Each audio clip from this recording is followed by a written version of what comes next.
Konflik berdarah masih terus terjadi di jalur Gaza. Israel terus melakukan serangan di wilayah tersebut untuk menumpas kelompok Hamas. Hamas sendiri sebelumnya melancarkan serangan multi-cabang melalui darat, laut dan udara dengan menyusup ke Israel. Terjadinya hal ini, menewaskan lebih dari 1.000 orang dan menculik 200 orang. Kelompok ini berargumentasi bahwa, ini adalah pembalasan atas serangan terhadap Al-Aqsa di awal tahun dan penduduk pemukim Yahudi. Sebagai tanggapan, Israel membalas dengan serangan udara di jalur Gaza, daerah kantong Palestina yang dikuasai oleh Hamas sejak itu. Kawasan tersebut menjadi sasaran pengeboman udara selama berhari-hari. Organisasi hak asasi manusia mengecam krisis kemanusiaan yang semakin memburuk di Gaza, di mana makanan, air dan listrik hampir habis setelah Israel memutus pasokan.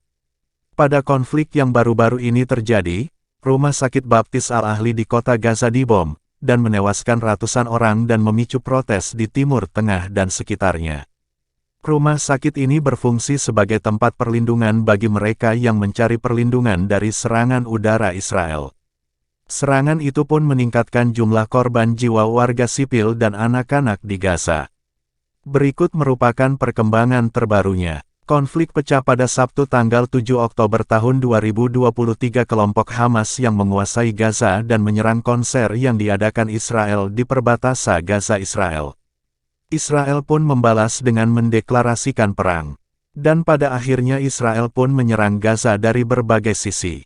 Perang antara Israel dan Palestina yang terjadi saat ini, telah mengakibatkan sekitar 5.200 korban jiwa dan 18.500 korban luka dari kedua belah pihak selama periode 7 sampai tanggal 19 Oktober tahun 2023. Data ini dihimpun United Nations Office for the Coordination of Humanitarian Affairs (OCHA) dari Kementerian Kesehatan Gaza dan keterangan resmi pemerintah Israel.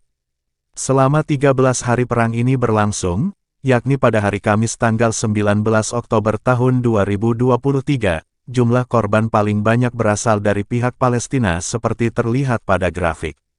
Jika dirinci lokasinya, mayoritas korban Palestina berada di jalur Gaza dengan korban jiwa sekitar 3.785 orang dan korban luka 12.500 orang. Sementara di wilayah tepi barat korban jiwanya sekitar 79 orang dan korban luka 1.434 orang. Di sisi lain, korban jiwa dari pihak Israel berjumlah 1.400 orang, tidak ada laporan penambahan korban jiwa baru sejak Kamis tanggal 12 Oktober tahun 2023, dan korban lukanya mencapai 4.629 orang. OCHA juga melaporkan bahwa warga Palestina di jalur Gaza yang masih hidup dan terpaksa mengungsi karena kondisinya yang semakin buruk.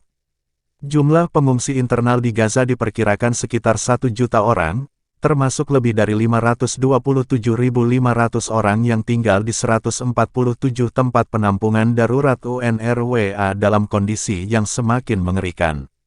Tempat penampungan darurat UNRWA di wilayah tengah dan selatan Gaza penuh sesak. Selain itu, sumber daya penting seperti air, makanan, dan obat-obatan sangat terbatas. Di beberapa tempat, UNRWA terpaksa mengurangi jatah air minum, sehingga hanya menyediakan 1 liter air untuk setiap orang per harinya.